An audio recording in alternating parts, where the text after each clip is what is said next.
అవని stories. అవని తన అత్త అనసూయతో, మామ అరవిందుతో కోపంగా మాట్లాడేసరికి రోజాతో సహా ముగ్గురు కలిసి ఆవేశంగా అవనిని ఇంటి నుంచి గెంటేస్తారు. వర్షంలో తడుస్తూ ఇంటి ముందు నిల్చున్న అవనిని చూసి ఆ ముగ్గురు పైశాచికంగా నవ్వుకుంటూ ఉంటారు. ఇంతలో రోజా, అమ్మా, నీ కోడలు అలా వర్షంలో తడుస్తూ కడుపు పట్టుకొని నిల్చుంది.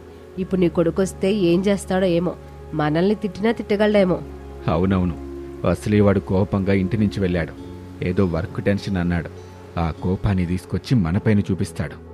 సర్లేండి, ఇప్పుడు ఆడొచ్చేలాగా మనం దాని లోపలికి రమ్మని చూద్దాం. లేకుంటే వాడి నోట్లో పడాల్సి వస్తుంది మనంతా.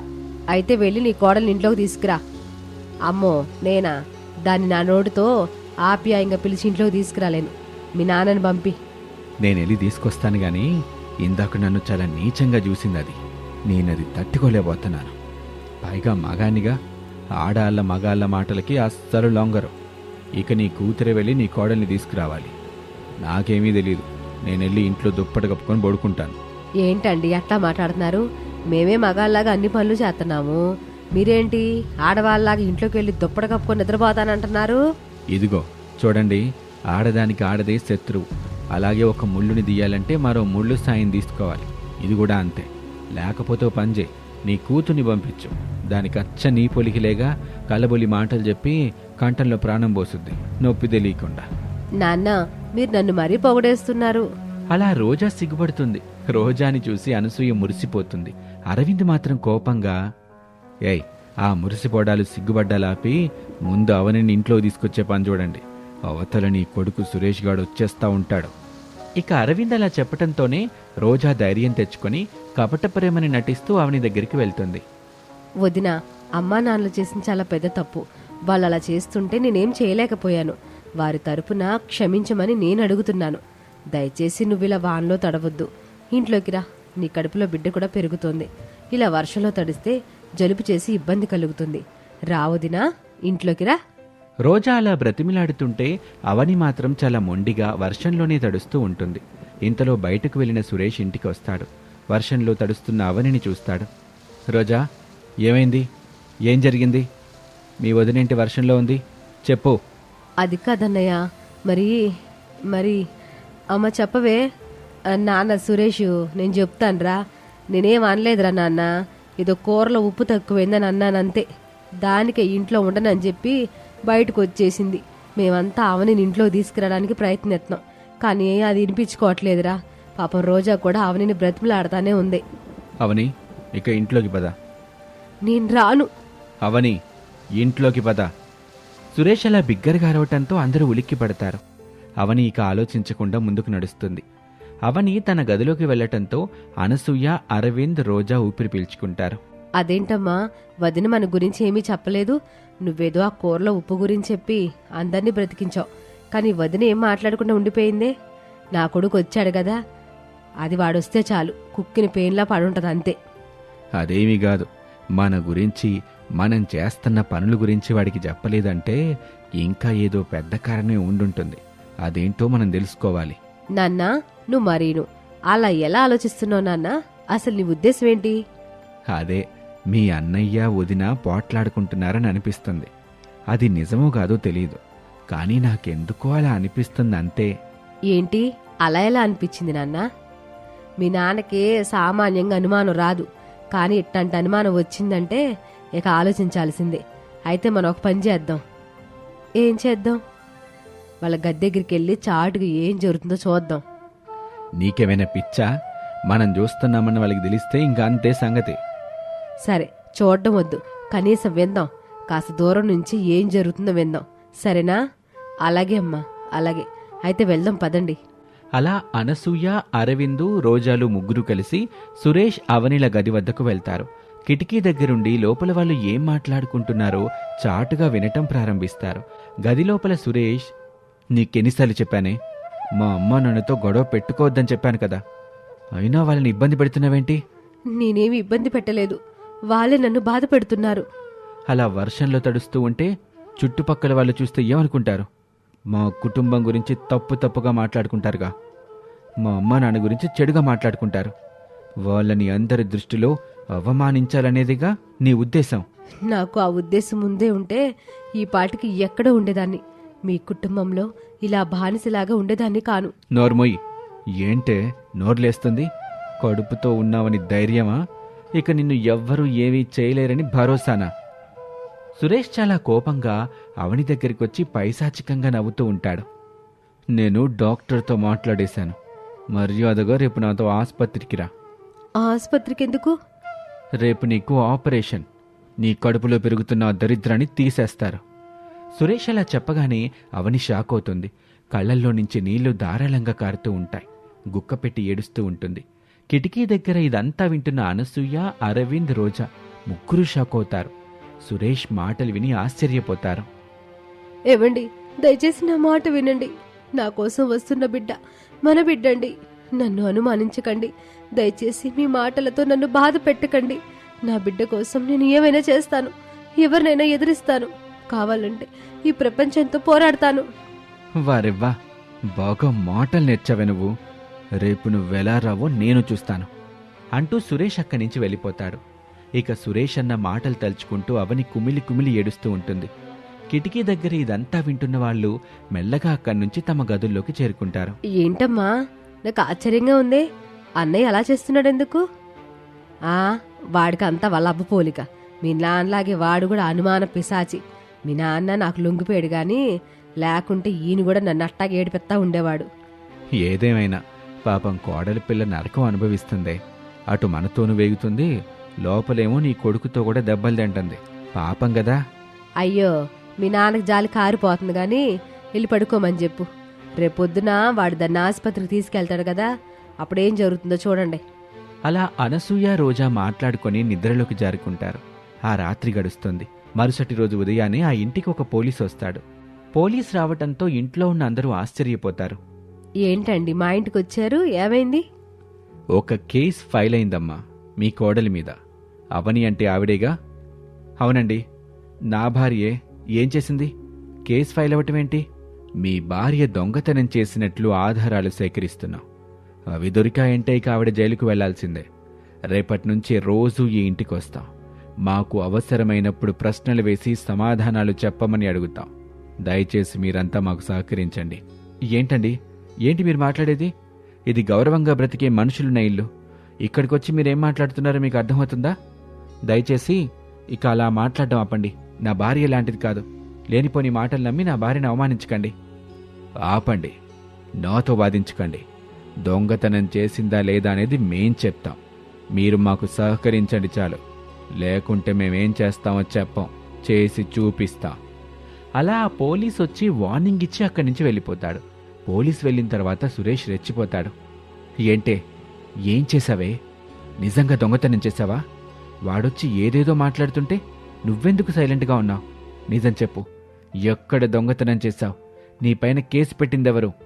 అంటూ సురేష్ అందరూ చూస్తూ ఉండగానే అవని మీద చేయి చేసుకుంటాడు. నేను దొంగతనం చేయలేదండి. ఆయన పొరపాటు పడుతున్నాడు. దయచేసి నన్ను నమ్మండి. ఇలా అందరి ముందు కొట్టి నన్ను అవమానించకండి. చిచి, నిన్ను కొట్టాలంటేనే నాకు సిగ్గుగా ఉందే. అసలు నిన్నెందుకు పెళ్లి చేసుకున్నానో నాకు అర్థం కావట్లేదు. మా అమ్మ నాన్నలు గొప్ప గొప్ప సంబంధాలు తీసుకొచ్చారు. ఇంకెవరినైనా చేసుకుని ఉండుంటే ఈ పాటికి నేను బాగుపడి ఉండేవాణ్ణి. నిన్ను పెళ్లి చేసుకుని తప్పు చేశాను అని కోపంగా అంటూ అక్కడి నుంచి వెళ్ళిపోతాడు. సురేష్ వెళ్ళిన తర్వాత అవనిని అనసూయ, అరవింద్, రోజాలు కోపంగా చూస్తూ ఉంటారు. ఏంటమ్మా, మా ఇంటి పరువును బాగానే మట్లో కలుపుతున్నావుగా, ఇప్పుడు నీకు సంతోషమేనా? ఊరంతా మన గురించే మాట్లాడుకుంటున్నారు. ఇప్పుడు నువ్వు ఎక్కడ దొంగతనం చేసావో ముందు చెప్పు. ఇలా అమాయకురాలా ఉంటే ఎలా? చేసిందంతా చేసి ఇప్పుడు తలదించుకొని ఎలా ఉందో చూడండి. ఈ దొంగతనం గురించి సరే, నీ కడుపులో పెరుగుతున్న బిడ్డకి అసలు తండ్రి ఎవరో అదైనా చెప్పు. అత్తయ్య, ఏం మాట్లాడుతున్నారు మీరు? ఒక ఆడదయ్యుండి మీరెలా మాట్లాడగలుగుతున్నారు అలాగా? ఛీ, ఆపవే నంగనాచిదానా. రాత్రి మీ గదిలో జరిగిందంతా మాకు తెలుసు. మర్యాదగా అసలు విషయం చెప్పు, లేకుంటే నేనేం చేస్తానో నీకు తెలుసు కదా. ఆ విషయం ఏంటో చెప్పేయమ్మా. లేకుంటే మీ అత్తగారేం చేసిద్దో తెలుసుగా. ఇప్పటి వరకు నీ మొగుడికి భయపడింది ఈ నీ మొగుడు. ఇప్పుడు నీ మొగుడు కూడా అందరి ముందే నిన్ను కొడుతున్నాడు, అవమానిస్తున్నాడు. ఇక మీ అత్త నిన్ను వదిలిపెట్టదు. అదేంటో దానికి చెప్పేయి. అలా అరవింద్, అనసూయలు గుచ్చిగుచ్చి అడుగుతూ ఉంటే అవని కాస్త దూరంలో ఉన్న కిరోసిన్ డబ్బాని తీసుకుని తనపై పోసుకుంటుంది. అవనిని చూసి అనసూయ, అరవింద్, రోజాలు భయపడిపోతారు. అమ్మా అవని, తప్పు చేస్తున్నావు, అంత పని చేయకు. ఓసే వద్దే, వద్దు వద్దినా, అసలే మీరు రొట్టు మనిషి కూడా కాదు. మీ కడుపులో పెరుగుతున్న బిడ్డ కోసమైనా మీరు ఆ పని చేయకండి. చనిపోవడం తప్పు వదినా. అయితే చనిపోయేలా చేయడం తప్పు కాదా? నేను నా గదిలో ఒక ఉత్తరం రాసి పెట్టుకున్నాను. అందులో నా చావు కారణం మీరేనని కూడా రాశాను. మీరు చేసిన పనులన్నీ ఆ ఉత్తరంలో రాశాను. మీరే కాదు, నా భర్త కూడా నన్ను హింసించాడు. అన్ని వివరాలు రాశాను. నేను చనిపోతే మీ నలుగురిని జైల్లో పెడతారు. మీకు ఉరిశిక్ష వేసినా వేయొచ్చు. అయ్యో వద్దమ్మా, వద్దొద్దు, అలా జరగడానికి వీల్లేదు. నిన్ను మేమేమనం. చెప్పవే అనసూయ, నోరు తెరిచి చావు. అవునమ్మా, అవును, నిన్నికి బాధ పెట్టాం. నిన్నేమనం. దయచేసి నువ్వు ఆగహితం చేసుకోబాక. నీ గదిలోకి వెళ్ళి స్నానం చేసి విశ్రాంతి తీసుకో. ఎళ్ళమ్మా, ఎల్లు. వెళ్ళండి వదినా, వెళ్ళండి. ఇక మిమ్మల్ని బాధ పెట్టాం. అలా అనసూయ, అరవింద్, రోజా ముగ్గురు చెప్పటంతో మౌనంగా అక్కడి నుంచి వెళ్ళిపోతుంది అవని. గదిలోకి వెళ్ళి కూలబడిపోతుంది. కుమిలి కుమిలి ఏడుస్తూ ఉంటుంది. మరొక గదిలో అనసూయ, అరవింద్, రోజాలు భయంతో గజగజ వణికిపోతూ ఉంటారు. ఇక ఆ తర్వాత ఏం జరిగిందో వచ్చే భాగంలో చూద్దాం. ఇది వాల్టి కదా. Thank you for watching. Avani పేదింటి కుటుంబానికి కోడలిగా వచ్చిన తర్వాత తన జీవితమంతా మారిపోయిందని చాలా బాధపడుతూ ఉంటుంది. అందుకే తన ఇంట్లో ఏమీ లేకపోయినా తన దగ్గర అన్నీ ఉన్నాయంటూ గొప్పలు చెప్పుకుంటూ ఉంటుంది. అలా ఉండగా ఒకరోజు పక్కింటి పార్వతి అవని దగ్గరికి వచ్చింది. అమ్మ అవని, 2 రోజుల్లో కొంచెం మా ఇంటికి చుట్టాలు వస్తారు. మా ఇల్లు చాలా చిన్నది కదా, కొంచెం మీ ఇంట్లో చోటిస్తావా? ఎందుకంటే పిల్లల్ని చూసుకోవడానికి వస్తున్నారమ్మా. నా కుటుంబ పరిస్థితి అంతా అలాగ తెలుసు. కట్నం కూడా వద్దన్నారులే. ఈ పెళ్ళైపోతే నా బాధ్యత తీరిపోద్ది. కొంచెం ఈ సహాయం చేసి పెట్టమ్మా. ఆ మాటలు విన్న అవని తన మనసులో ఇలా అనుకుంటుంది. మా ఇల్లు పెద్దన్న మాటే కానీ ఏ సౌకర్యం ఉండదు. నేనేమో మా ఇంట్లో అన్నీ ఉన్నాయని బడాయి చెప్పుకున్నాను. ఇప్పుడు మా ఇంటికి వస్తే నేను చెప్పినవన్నీ అబద్ధాలని అందరికీ తెలిసిపోతుంది. ఏం చేయాలి? అసలు ఎలా తప్పించుకోవాలి అని అనుకుంటూ ఉండగా, ఏంటమ్మా ఏదో ఆలోచిస్తున్నావు? నీ తోడబుట్టిన చెల్లి అనుకో అమ్మా, కాస్త సహాయం చేయవని. ఆ మాట వినగానే కొంచెం జాలి కలుగుతుంది అవనికి. సర్లే పిన్ని, వాళ్ళు వచ్చేలోగా నేను అన్ని ఏర్పాట్లు చేసుకుంటాను. ఇంకా 2 రోజులు టైం ఉంది కదా అని అంటుంది. ఆ మాటలకు పార్వతి చాలా సంతోషంగా అక్కడి నుంచి వెళ్తుంది. ఆ తర్వాత అవని ఇంట్లోకి వెళ్ళి తన ఇల్లు మొత్తం ఒకసారి చూస్తుంది. ఇంట్లో ఉన్న చిన్న చిన్న వస్తువులన్నీ సర్ది పెడుతుంది. ఆ తర్వాత అవని, నేను ఇంట్లో ఏసీ పాడైపోయినా మా ఇంట్లో కూలర్ ఉందని చెప్పాను కాబట్టి ఇప్పుడు నేను కూలర్ తీసుకురావాలి. ఏం చేయాలి? దీనికోసం త్వరగా ఏదో ఒకటి చేయాలి, లేకపోతే చాలా ఇబ్బంది పడతాను అని అనుకుని ఆలోచిస్తూ ఉంటుంది. అప్పుడే తనకు ఒక ఆలోచన వస్తుంది. వెంటనే మట్టి తీసుకొచ్చి ఆ మట్టితో ఒక కూలర్ని తయారు చేస్తుంది. ఆ తర్వాత వెంటనే అక్కడ కరెంటు పనిచేసే మహేష్ వద్దకు వెళ్తుంది. మహేష్తో ఇలా అంటుంది. మహేష్, నేను ఒక కూలర్ని తయారు చేశాను. లోపల ఫ్యాన్ ఒకటి పెట్టి దాన్ని తిరిగేలా చేస్తే అంతే చాలు. నీ దగ్గరికి చాలా మంది వచ్చి వాటిని కొనుక్కొని వెళ్తారు కదా, నీకు లాభం వస్తుంది. మొదట అతనికి అసలు అవని ఏం చెప్తుందో ఏమీ అర్థం కాలేదు. అక్క, నువ్వేం చెప్తున్నావు? నాకేమీ అర్థం కావటం లేదక్క. ఏదైనా కాస్త వివరంగా చెప్పక్క. అప్పుడు అవని, చెప్పడం కాదు, నీకు చూపిస్తాను పద, అప్పుడు నీకు ఒక మంచి ఆలోచన వస్తుంది అని అనటంతో అతను సరే అంటాడు. ఇద్దరూ కలిసి వాళ్ళ ఇంటికి వెళ్తారు. అక్కడ మట్టి కూలర్ని చూసి అతను ఆశ్చర్యపోతాడు. ఇప్పుడు నాకు అర్థమైందక్క, ఇందులో ఒక ఫ్యాన్ తిరిగేలా చెయ్యాలి, అంతే కదా? అవును అంతే అని అంటుంది. అతను సరే అంటాడు. కొంత సమయం తర్వాత, అక్క నాకు డౌటు, ఇప్పుడు నేను ఫ్యాన్ బిగిస్తాను బాగానే ఉంది, కానీ నువ్వు నీళ్లు పోస్తావు కదా, అప్పుడు ఈ మట్టి కూలర్ విరిగిపోతే? లోపల నీళ్లు పోస్తే మట్టి పీల్చుకుంటుంది. లోపల నీళ్లు పీల్చుకోవడానికి నేను కటోరా వేశాను. ఆ కటోరా ఫ్యాన్లో పడుతుంది. మొక్కలుగా మారి నీళ్ళలాగా చుట్టుపక్కల పెట్టిన గడ్డిపై చిమ్ముతూ ఉంటే అందులో నుంచి చల్లగాలి వస్తుంది. అబ్బా, సూపర్ ఐడియా అక్క, భలే చేసావు అని మహేష్ అంటాడు. అలా కష్టపడి ఒక ఫ్యాన్ని బిగిస్తాడు. ఆ తర్వాత అవని అందులో కొన్ని నీళ్లు పోసి కటోరా వేస్తుంది. కటోరా వేయటంతో అదంతా నీళ్లు పీల్చేసుకొని బయటకు చల్లగా గాలొచ్చేలా చేస్తుంది. అది చూసి వాళ్ళు చాలా సంతోషపడతారు. అక్క, ఈ ఐడియా ఏదో భలేగా ఉందక్క, నువ్విట తయారు చేస్తానంటే చెప్పు, నీకు సగం డబ్బులు నాకు సగం డబ్బులు.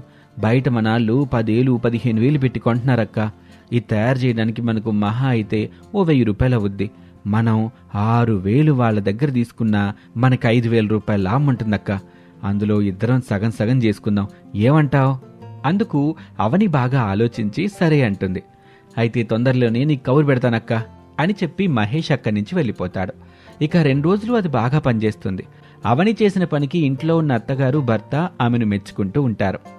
అబ్బాబ్బావనే ఎంత గొప్ప పని చేసావమ్మా, అసలు నిన్ను మాటలతో పొగడలేకపోతున్నాను. మంచి పని చేసావమ్మా నువ్వు అని అత్తగారు పొగుడుతూ ఉంటే అవని చాలా సంతోషపడుతూ ఉంటుంది. ఇక 2 రోజులు గడిచిపోతాయి. 3వ రోజు పార్వతి తన కూతురు రమ్యని తీసుకుని అవని వాళ్ళ ఇంటికొస్తుంది. అవని వాళ్ళని రమ్మని ఆహ్వానించి ఒక కూలర్ వేస్తుంది.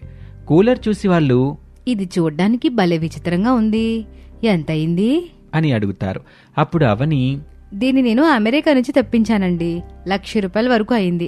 ఉన్నట్టుండి మా ఏసీ పనిచేయడం ఆగిపోయింది, ఇంకా ఈ కూలర్ తెప్పించాల్సి వచ్చింది అని అవని చెప్పటంతో వాళ్ళందరూ ₹1,00,000 అని ఆశ్చర్యపోతారు. అన్నట్టు పెళ్ళికొడుకు వాళ్ళు ఎందరూ వచ్చారు, ఊర్లోకి వచ్చారంట. ఇంక 2 నిమిషాల్లో ఇక్కడ ఉంటారు తల్లి. పెళ్ళికొడుకు తండ్రి ముగ్గురితో పాటు పంతులు గారు కూడా వస్తున్నారు అని పార్వతి చెప్తుంది. అప్పుడు అవని అవునా, మా అత్తయ్య గారు బయటికి వెళ్లారు, ఉంటే బాగుండేది. వాళ్ళకి కావలసిన స్వీట్లన్నీ కూడా నేను తీసుకొచ్చి పెట్టానమ్మా. వాళ్ళు ఇక్కడికి రాగానే వెళ్ళి తీసుకొస్తాను. వాళ్ళు వచ్చిన తర్వాత తీసుకోవడం ఏంటి పిన్ని, వాళ్ళు చూస్తే ఏమనుకుంటారు? ఇప్పుడే వెళ్ళి తీసుకురా, అన్ని ఏర్పాట్లు చేసేసి ఉంచేద్దాం. అందుకామె సరే అని చెప్పి తన ఇంటికి వెళ్లి రకరకాల స్వీట్లు తీసుకొచ్చి అవని ఇంట్లో ఉంచుతుంది. కొంత సమయానికి పెళ్లివారు అక్కడికి వస్తారు. వాళ్ళని చూసి సంతోషపడుతూ ఉంటారు. అమ్మాయి అబ్బాయి ఒకరికొకరు బాగా నచ్చటంతో పెళ్లి ముహూర్తాల గురించి మాట్లాడుకుంటూ ఉంటారు. ఇంతలో ఒక్కసారిగా అక్కడున్న మట్టి కూలర్ పగిలిపోతుంది. అది చూసి వాళ్ళందరూ ఆశ్చర్యపోతారు. అప్పుడు పెళ్లికొడుకు తల్లి వాళ్లతో ఇలా అంటుంది, ఎంత ఘోరం జరిగిపోయింది. పెళ్లికి ముందే ఇట్లాంటి ప్రమాదం జరిగిందంటే అమ్మాయి జాతకంలో ఏ లోపం ఉందో ఏమిటో, ఈ పెళ్లి మాకొద్దు అంటూ అక్కడి నుంచి వెళ్ళిపోతూ ఉండగా పార్వతి వాళ్ళని అడ్డుకొని ఇలా అంటుంది, దయచేసి అలా అనకండి, అదేదో ప్రమాదం జరిగింది. అమ్మాయి అబ్బాయి జాతకాలు బాగానే ఉన్నాయని మీరే చెప్పారు కదా, మళ్ళీ ఇప్పుడు ఇలా అంటున్నారేంటి? ఏమో, ఇప్పుడు జరిగిందంతా చూస్తుంటే అలాగే అనిపిస్తుంది. ఈ పెళ్లి జరగడం నాకంత శుభంగా అనిపించట్లేదు. అప్పుడు అవని కొంచెం కోపంగా, ఒక విషయం చెప్తాను, ఆగండి. ఇది మట్టితో తయారు చేసిన కూలర్, అది ఎక్కువ కాలం ఉండదు. దాని టైం అయిపోయింది, అలా జరిగింది. దానికి అమ్మాయి జాతకం బాగాలేదు, పెళ్లి జరగకూడదని చెప్తారేంటి? మీకు టైం వస్తే మీరు పైకి పోతారు, నాకు టైం వస్తే నేను పైకి పోతాను. అలాగే కూలర్ కూడా టైం వచ్చింది, పైకి పోయింది. అంతేకాని అపశకునం, దరిద్రం అని ఇక్కడి దాకా వచ్చిన ఆడపిల్ల జీవితాన్ని నాశనం చేయొద్దు, అర్థమైందా? ఆ మాటలకి పెళ్లికొడుకు తల్లి అసలు ఈ పెళ్లి జరగదు అని తెగేసి చెప్తూ ఉంటుంది. అప్పుడు పెళ్లికొడుకు, ఈ పెళ్లి జరుగుతుంది, ఆ అమ్మాయి నాకు బాగా నచ్చింది, నేను ఈ అమ్మాయినే పెళ్లి చేసుకుంటాను. ఇది కేవలం ప్రమాదం మాత్రమే. అయినా మా జాతకాలు బాగా కలిసాయని నువ్వే చెప్పావు కదమ్మా, మళ్ళీ ఇప్పుడేంటి ఇలా అంటున్నావు? ఇది అసలు మంచి పద్ధతి కాదు అంటూ పక్కనే ఉన్న పంతులు గారితో ముహూర్తాలు పెట్టండి అని చెప్తాడు. అప్పుడు పంతులు గారు ముహూర్తం చెప్తాడు. ఆ మాట విని వాళ్ళంతా సంతోషిస్తారు. ఇక అతను 2 రోజుల్లో మంచి ముహూర్తం ఉందని చెప్పడంతో అందరూ సరే అంటారు. పెళ్లికొడుకు తరపు వాళ్ళు అక్కడి నుంచి వెళ్ళి పార్వతి ఇలా అంటుంది, అమ్మా అవనే, బాగా గట్టిగా మాట్లాడి పెళ్లి ఖాయం చేసావు. నీ రుణాన్ని ఎలా తీర్చుకోవాలి తల్లి? మరేం పర్వాలేదు పిన్ని, నేను చేయగలిగిన చేశాను. ఇక మీరు సంతోషంగా వెళ్ళి పెళ్లి ఏర్పాట్లు చూసుకోండి అని అంటుంది. ఇక వాళ్ళు సంతోషంగా అక్కడి నుంచి వెళ్ళిపోతారు. ఆ తర్వాత అవని కూలర్ వైపు చూసి, ఎంతో కష్టపడి చేశాను, నా కష్టం మొత్తం వృధా అయిపోయింది అని అనుకుంటూ ఉండగానే అక్కడికి మహేష్ వస్తాడు. అక్క, 10 కూలర్ల ఆర్డర్ వచ్చిందక్క. అందరూ అసలు ఆ ఫస్ట్ మట్టి కూలర్ ఎలా పనిచేస్తుందో చూపించండి అంటున్నారు. మన దగ్గరున్న మట్టి కూలర్ తీసుకెళ్ళి వాళ్ళకి చూపిద్దాం పదక్క. ఆ మాట వినగానే అవని, ఇంకెక్కడ మట్టి కూలర్ తమ్ముడు, ఇదిగో దాని పరిస్థితి చూడు ఎలా అయిపోయిందో. ఏంటక్కా, ఇలా ఎలా జరిగిందక్కా అని మహేష్ ఆశ్చర్యంగా అంటాడు. అప్పుడు అవని, బాగా నీళ్ళు ఎక్కువైపోయి అలా కరిగిపోయి ఉంటది, పోనీలే వేరొకటి తయారు చేద్దాం. వాళ్ళు తెలిసి తెలియక నీళ్ళు ఎక్కువ పోస్తే దాని పరిస్థితి కూడా ఇలాగే అవుద్ది. అప్పుడు నన్నందరూ చెప్పులతో కొడతారక్క. ఇక ఈ మట్టి కూలర్ బిజినెస్ పక్కన పెట్టేసి మనం ఇంకేదైనా బిజినెస్ గురించి ఆలోచిద్దాంలే. నా దగ్గర బిజినెస్ ఐడియాలు ఏమీ లేవు, కానీ నన్ను ఇలా వదిలే బాబు, నేను ఏదో రకంగా డబ్బు సంపాదించి మంచి కూలర్ కొనుక్కుంటాను. ఇప్పుడు నాకు బాగా బుద్ధొచ్చింది. ఏంటంటే గొప్పలకు పోతే తిప్పలు తప్పవని బాగా అర్థమైంది అని అవని అంటుంది. మహేష్ ఇంక సరే అక్క వెళ్తున్నానని చెప్పి అక్కడి నుంచి వెళ్ళిపోతాడు. అవని ఇంక చేసేదేమీ లేక అక్కడంతా శుభ్రం చేసుకుని ఉంటుంది. 2 రోజుల తర్వాత రమ్య పెళ్లి ఘనంగా జరుగుతుంది. సంతోషంగా తన అత్తగారింటికి వెళ్ళిపోతుంది. రమ్య పెళ్లికి చాలా బహుమతులు వస్తాయి. ఆ బహుమతులన్నీ కూడా రమ్య తల్లి అవని దగ్గరికి తీసుకొచ్చి ఇలా అంటుంది. అమ్మా అవని, మా ఇంట్లో ఇవన్నీ పెట్టుకోవడానికి అవకాశం లేదమ్మా. ఏసీ, కూలరు, బీరువా, సోఫా సెట్టు, పెద్ద టీవీ అన్నీ 3-4 సెట్లు అమ్మాయికి వచ్చాయమ్మా. తను కొన్ని తీసుకెళ్ళిపోయింది, నీకు కొన్ని ఇమ్మని చెప్పింది. ఆ మాట వినగానే అవని చాలా సంతోషపడుతుంది. ఇవన్నీ నాకెందుకులే పిన్ని, ఇవన్నీ అమ్మేసిన మీకు డబ్బులు వస్తాయి కదా, అవి మీకు ఉపయోగపడతాయి. డబ్బే కావాలంటే నేను ఇక్కడ దాకా వచ్చేదాన్ని కాదు కదమ్మా. నువ్వు నా కూతురులాగా అనుకొని ఇవన్నీ ఇస్తున్నాను. ఇక నువ్వు అందరి ముందు గొప్పగా చెప్పుకోవచ్చు. ఆ మాట వినగానే అవని కంటతడి పెట్టుకుంటుంది. ఆమెకు కృతజ్ఞతలు చెప్పుకుంటుంది. ఇక అవని చేసిన మంచి పని తనకు మంచి చేసిందనుకొని గొప్పలు చెప్పడం మానేస్తుంది. ఉన్న వాస్తవాలు చెప్తూ తన జీవితాన్ని ముందుకు సాగిపోయేలా చేస్తుంది.